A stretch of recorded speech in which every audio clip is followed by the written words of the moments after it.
स्वागत है आप सभी का एक बार फिर से। साल 2024 बीतने वाला है। सियासी नज़रिए से बीजेपी के लिए ये साल अच्छा रहा। पार्टी ने लगातार तीसरी बार केंद्र में सत्ता हासिल की।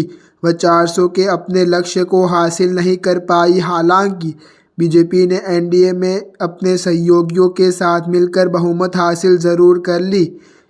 इसके अलावा बीजेपी ने महाराष्ट्र में अब तक की सबसे बड़ी जीत हासिल की।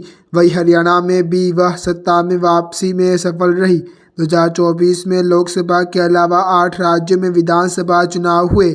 इनमें से बीजेपी 5 राज्यों में सरकार बनाने में सफल रही। हालांकि 2025 में उसकी राह कठिन होती दिख रही है। 2025 में 2 राज्यों में विधानसभा चुनाव है, पहला दिल्ली और दूसरा बिहार। इस दोनों राज्यों में 2020 में विधानसभा चुनाव हुए थे। दिल्ली में जहां लगातार 3 की हैट्रिक लगाकर आप मुखिया केजरीवाल ने बीजेपी को झटका दिया था, वहीं बिहार में जदयू बीजेपी गठबंधन ने जीत हासिल की थी। हालांकि बाद में नीतीश कुमार बीजेपी से नाता तोड़कर महागठबंधन में शामिल हो गए और बीजेपी को विपक्षी में लाकर खड़ा कर दिया। नीतीश का मन ज़्यादा दिन महागठबंधन में नहीं लगा और वे फिर बीजेपी के साथ आ गए। जदयू ने लोकसभा चुनाव में बीजेपी के साथ मिलकर लड़ा। नीतीश कुमार लगातार कह रहे हैं कि वे बीजेपी के साथ ही रहेंगे और विधानसभा चुनाव में मिलकर लड़ेंगे। हालांकि नीतीश कुमार अब पाला बदल ले, ये कोई नहीं जानता। राजनीति जानकारों की माने तो बीजेपी के लिए दिल्ली और बिहार की राह आसान नहीं है। केजरीवाल दिल्ली में सत्ता में वापसी के लिए पूरे दमखम लगा रहे हैं। जिस तरह से दिल्ली में आपने पैर पसार रखे हैं, उससे बीजेपी की राह आसान नहीं दिख रही है। आधार बिहार में बीजेपी और जदयू के नेता लगातार विधानसभा चुनाव साथ लड़ने का दावा कर रहे हैं, तो आरजेडी ने कांग्रेस के साथ मिलकर कमर कस ली है। कई राज्यों में अपनी रणनीति से सरकार बनाने वाले प्रशांत किशोर भी चुनाव मैदान में उतरने के ऐलान कर चुके हैं। ऐसे में बिहार में उसी बार त्रिकोणीय मुलाकात होने की उम्मीद है। महाराष्ट्र सरकार का मंत्रिमंडल विस्तार 15 दिसंबर को होगा और नए मंत्री नागपुर एक समारोह में पद की शपथ लेंगे। आधिकारिक सूत्रों ने शुक्रवार को यह जानकारी दी। भाजपा के एक वरिष्ठ नेता ने समाचार एजेंसी पीटीआई को बताया कि करीब 30 मंत्री शपथ लेंगे।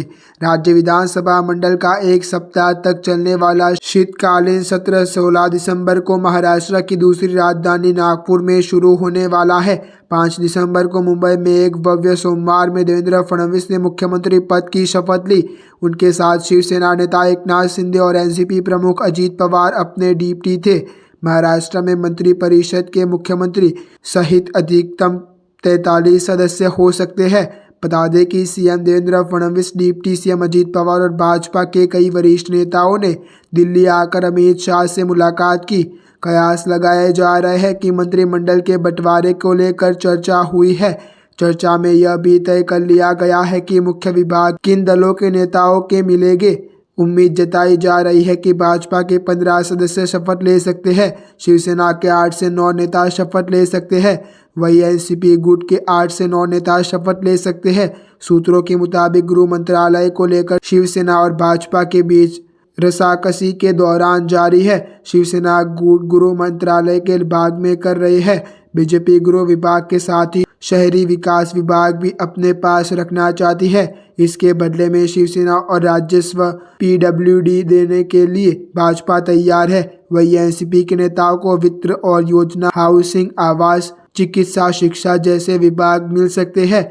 ऐसी अच्छे न्यूज़ जानने के लिए आप हमारे यूट्यूब चैनल को सब्सक्राइब करना ना भूलें।